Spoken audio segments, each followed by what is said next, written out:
Good evening, ladies and gentlemen. My name is Hayden Raven, and welcome to Pitch Black. Now, this is a game that came out about 2 days ago, and I've actually been having some real trouble finding a game for today, but nonetheless, I always can settle for a good text-based adventure. So join me this evening as we settle on Pitch Black. You can't tell if your eyes are open. You don't remember how you got here. All you know is that around you is pitch black, cold, and silent. There's a voice that says, "Hello. Goodbye. Who are you?" "It's me.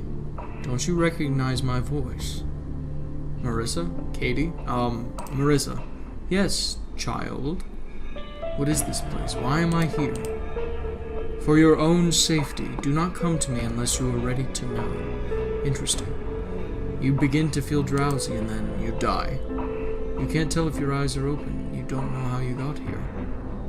It's the same from the intro. Then a voice says, "Hello. Goodbye. Goodbye, goodbye, goodbye," echoes round and round. Suddenly you feel your lungs burning, and then the darkness around you is replaced by churning froth as your head is repeatedly dunked backwards into a basin of ice-cold water. You start to struggle, flail your arms, kick your legs, prevent yourself from drowning, but it's futile. Your assailant is too strong to shake off and is pressing on your neck, choking you if you try to resist. You can make out a face looking from the water's surface, yet the features are distorted by the churning currents. The only thing you can discern is its mouth forming the words, "Goodbye, goodbye, goodbye." Then black spots blot out your vision. Memory 1 unlocked. Wonderful. This is going to be a fun game. Then a voice says, "Who are you?" "Katie." "Yay, a gold star for you." Heh, heh. "What happened?" "Oh, Mommy's taking a nap in the kitchen. I'm a good little girl, so I laid a blanket over her to keep her warm." "You're not making any sense. What is this place? Why am I here? What is this world? And what does it have to do with Mom being in the kitchen?" "Don't shout, I'm scared. Pretty please with a cherry on top." "You have a bad feeling about this. I've heard this all before. What are you so scared of?" "The mean lady who takes over Mummy's body if I'm naughty. She screams at me, beats me, pushes my head under water." There's that. "Maybe I deserve it because I did something bad. But it's so painful. Please help me." The voice fades, and so does your consciousness. Memory 4 unlocked. So at the very least, we need 2 and 3. So we're back in the room. "Who are you?" "Marissa." "Yes, child. What is this place? Why am I here?" "You asked me to protect you, so I did." "What do you mean?" "I rid you of your tormentor." "You what?" "You loved her too much, and Katie was too scared of her. So I had to take matters into my own hands. I killed her, stopped the torture, once and for all." Fragments of memory pierce the dissociative fog in your mind, and you remember everything too excruciatingly clear. Not being able to tolerate Mom's abuse any longer. Sneaking up behind Mom in the kitchen. Oh my. Grabbing one of the kitchen knives. Slashing and slashing and slashing until she bled to death on the kitchen floor. But not being able to destroy her beautiful face, that face which used to smile at you so warmly between spates of abuse.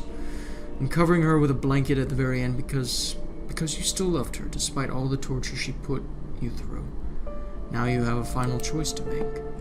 Forget everything and remain in protective darkness of dissociative amnesia forever. Arouse yourself from the pitch-black mindscape and face the consequences of your actions. You are placed on trial of your mother's homicide, but charged only with manslaughter as the judge deemed it self-defense. You are diagnosed with dissociative identity disorder. The psychiatrist comes up with the following explanations of the personalities triggered by your mother's abuse. Katie. Oh, wow. Katie, a persona of a sweet little girl who is eager to please and tries her best to be well-behaved so as not to anger her mother for fear of abuse. Marissa, persona of a strong young lady who protects you from your mother's abuse by masking these traumatizing memories under a fog of dissociative amnesia and ultimately by retaliating in self-defense. After intensive therapy, you manage to reconcile the different personalities and rarely suffer from dissociative episodes. You still remember your mother's abuse and your guilt about her death, but at least you're finally able to lead a peaceful life after years of childhood suffering. So let us see what happens when we choose the other. Forget everything and remain in protective darkness. Wow, this is cool. This is cool. Goodbye.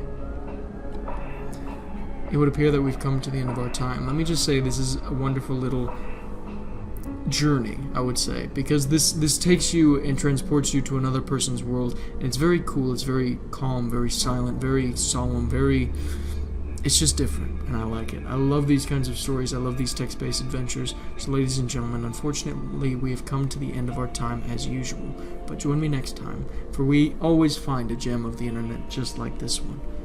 For now, I must bid you a good evening and a good night. I'll see you.